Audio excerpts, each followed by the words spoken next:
Salut tout le monde et bienvenue dans une toute nouvelle vidéo news, les vidéos du dimanche matin dans lesquelles on parle de l'actualité de la licence Transformers. On a beaucoup de choses à voir ensemble cette semaine, tout simplement parce qu'on doit traiter aussi des news de la fin de semaine dernière que je n'avais pas pu traiter parce que comme vous le savez, j'avais enregistré mes news un peu plus tôt que d'habitude. Bref, sans plus attendre, on va pouvoir commencer par ordre chronologique comme d'habitude et avec tout d'abord des premières images potentiellement des nouvelle figurine Missing Link de chez Takara qui pourrait sortir, peut-être je pense du coup cette année, possiblement. J'avais posé la question dans mon Magnus Toy Show sur Optimus Prime Missing Link, que je vous invite d'ailleurs à aller voir si ce n'est pas encore fait, parce que c'est une vidéo qui a pas vraiment marché, alors que pourtant le sujet était vachement sympa, donc si jamais vous l'avez pas vu, n'hésitez pas à aller la voir. J'avais posé la question de savoir si les Missing Link ça allait être un one-off en quelque sorte, c'est-à-dire un Optimus et puis on n'en parle plus jamais, et ou si jamais on allait avoir d'autres persos dans ce style. On rappelle que du coup les Missing Link c'est des figurines G1 remises au goût du jour avec des articulations modernes, et donc on a ici des premières images d'un Bumblebee et d'un Cliffjumper Missing Link, donc les mini-bots de l'époque. Donc voilà les voitures donc qui étaient la Coccinelle et la Porsche, qui était vraiment en format petit, c'était minuscule, c'était comme ça, qui vont être refaites avec des articulations. On rappelle que le jouet de base, donc par exemple, il n'y avait pas de jambes articulées, dans le sens où c'était juste une brique, quoi, en gros. Là, on a des bras articulés, une tête articulée. Voilà, je pense qu'ils vont vraiment améliorer ça. J'ai très hâte de voir des vraies images, pour le coup, plus que là, ces espèces de leaks qui nous viennent directement donc du Japon. J'ai très hâte de voir ce que ça peut donner, parce que Optimus, c'était déjà un défi en lui-même, mais le jouet d'Optimus G1 est relativement pas grand, mais il est de taille, on va dire, normale. Là, on est vraiment sur du petit jouet. J'espère que ce sera du solide, mais si c'est le cas, je pense qu'on tiendra là, encore une fois, une belle réussite du côté des Missing Link. En tout cas, je pense qu'aussi un des points qui sera important à voir, c'est le prix. Déjà de savoir si les deux figurines seront vendues ensemble ou séparément, ce sera une première chose. Et aussi de voir le prix, parce que je pense que du coup, s'ils sont vendus par deux, peut-être une 60aine d'euros maximum, parce qu'on est sur vraiment des mini-bots, ou individuellement au moins 30-40 $, mais pas plus, je pense, parce que sinon, sachant que l'Optimus était autour entre 80 et 100 euros, je pense qu'on peut à peu près partir là-dessus.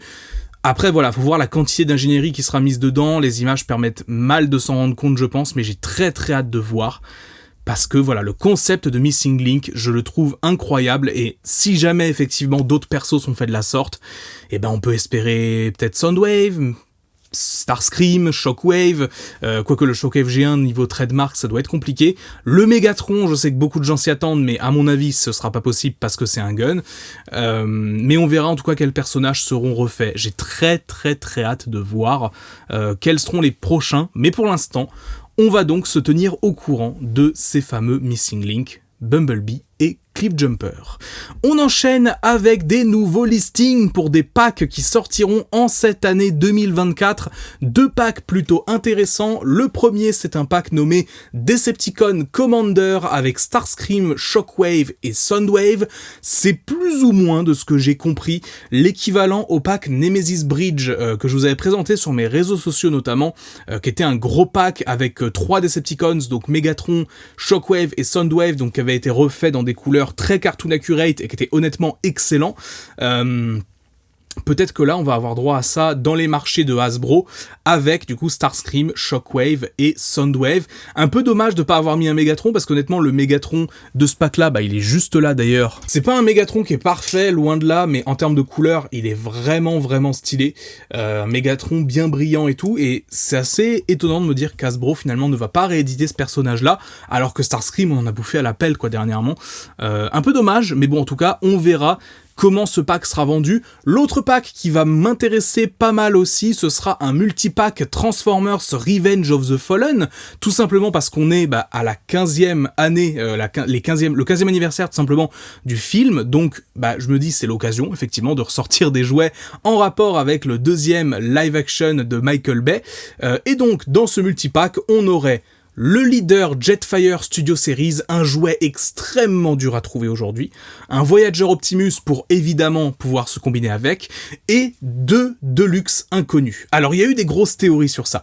Est-ce que les 2 Deluxe inconnus dans un pack Revenge of the Fallen, ce serait pas des Skids et Mudflap ? On va le redire, je pense pas qu'Hasbro honnêtement va rééditer ces personnages-là, mais peut-être que je peux me tromper.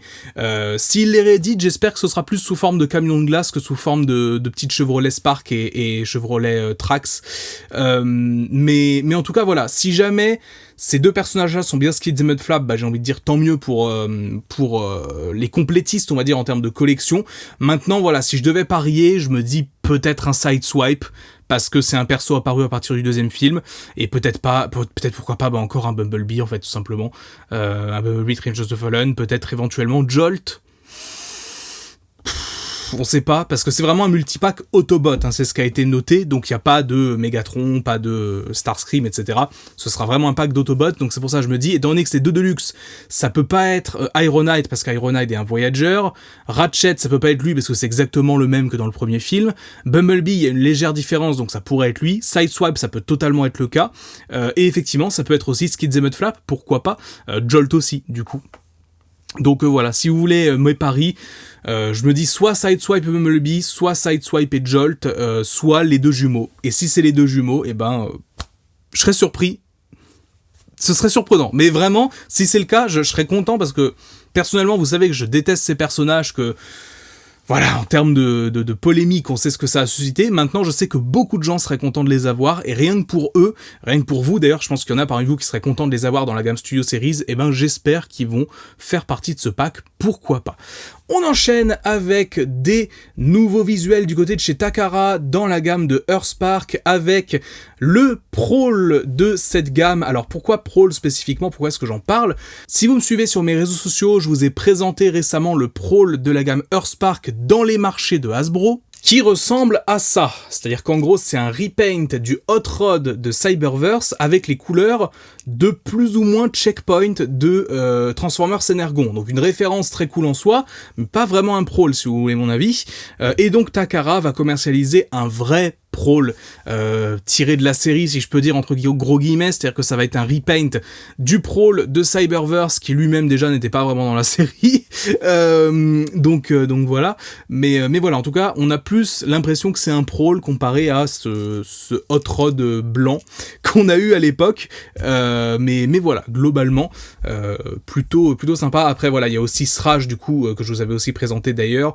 Sraj pour le coup qui est pas très différent, qui a juste une peinture légèrement changé comparé à sa version sur les marchés de Hasbro. Une autre info du côté des rééditions, décidément dernièrement Hasbro réédite beaucoup de jouets qui avaient été très très durs à trouver dernièrement, et le dernier en date, c'est le Optimus Masterpiece Movie du film Bumblebee, le MPM 12.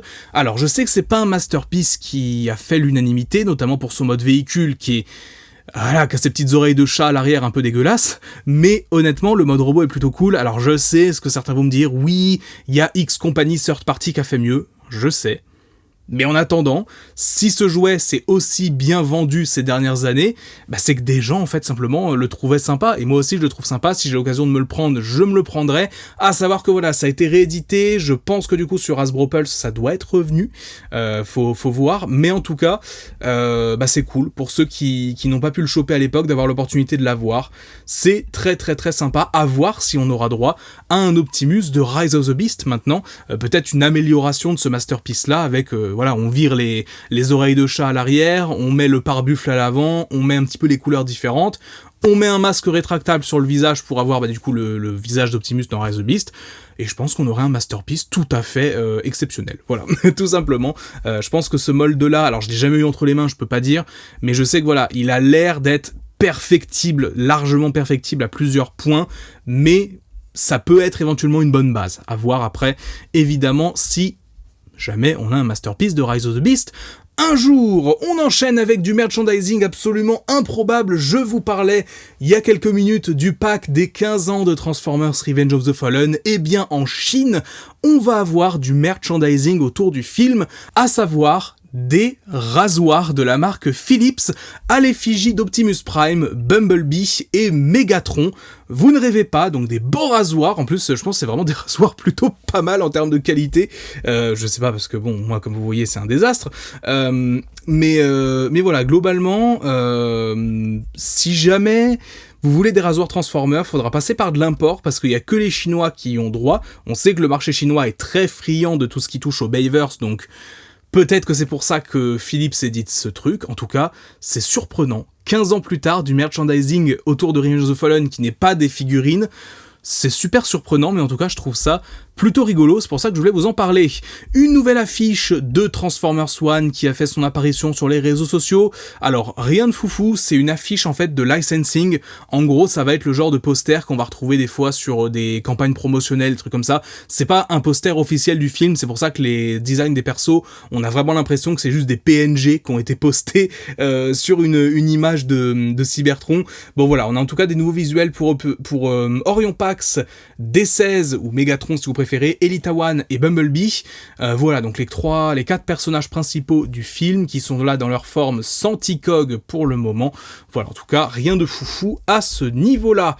On enchaîne avec, toujours sur Transformers One, des premiers visuels de la mainline du film, tout simplement, avec dans un premier temps des One Step, avec notamment Bumblebee, Arachnid et Wheeljack.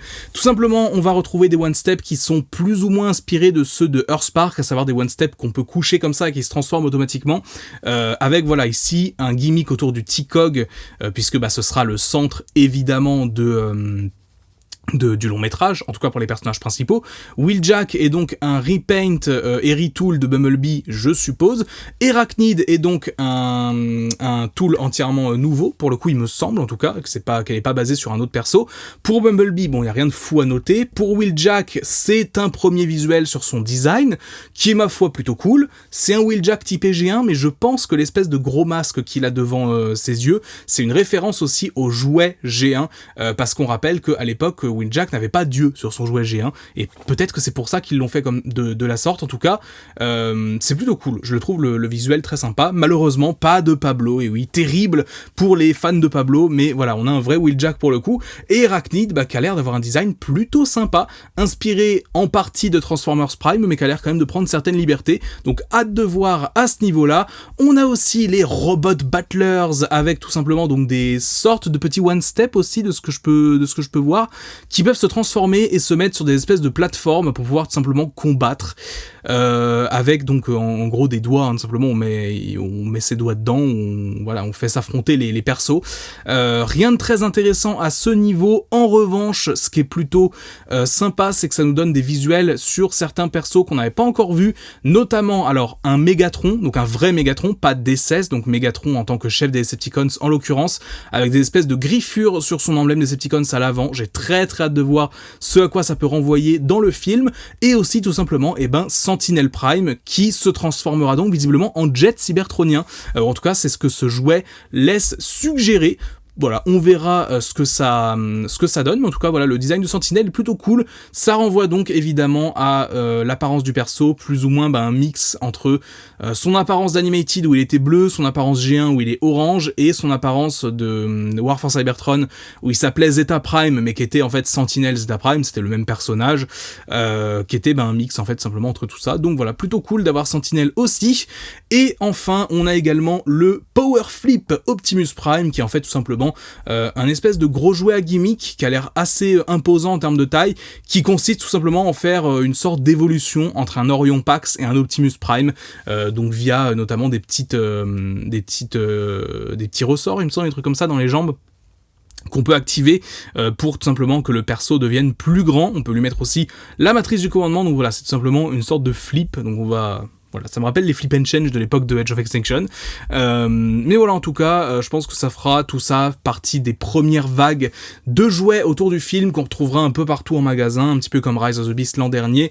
Je sais qu'en termes de collection, c'est pas forcément les jouets qui vous intéresseront le plus, mais faut savoir que Transformers, ça s'adresse pas que à nous, forcément, et que donc, je pense qu'il y aura beaucoup de jeunes publics qui seront plutôt contents d'avoir ces petits jouets à gimmick. On enchaîne avec un visuel de chez YOLO Park qui va commercialiser une statuette. Il me semble que je sais pas exactement si c'est une statuette ou un model kit pour le coup, parce que la façon dont c'est posé, non, c'est une action figure, donc c'est vraiment une figurine posable.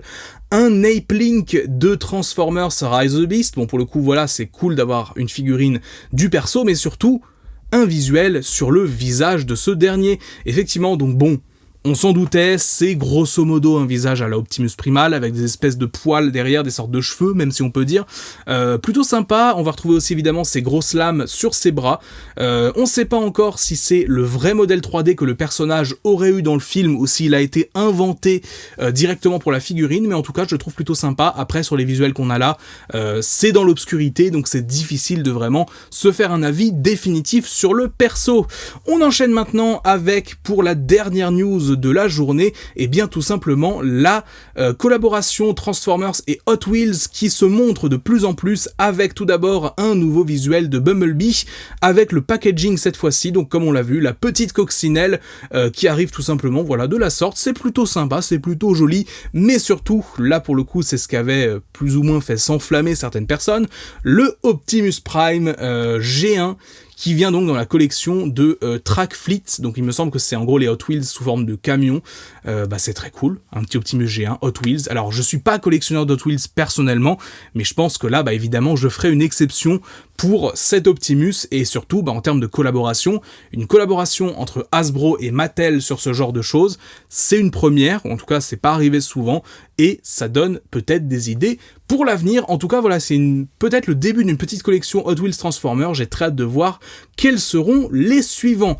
Bref, voilà pour cette vidéo news, j'espère qu'elle vous aura plu. Comme d'habitude, dites-moi en commentaire quelle news vous a le plus intéressé, ce que vous pensez de tout ça, et sur ce, on se retrouve dès mardi pour une toute nouvelle vidéo un petit peu particulière et un petit peu coup de gueule, vous verrez le sujet. Bref, sur ce, c'est tout pour moi, c'était Magnus, on se dit à très vite, portez-vous bien, ciao.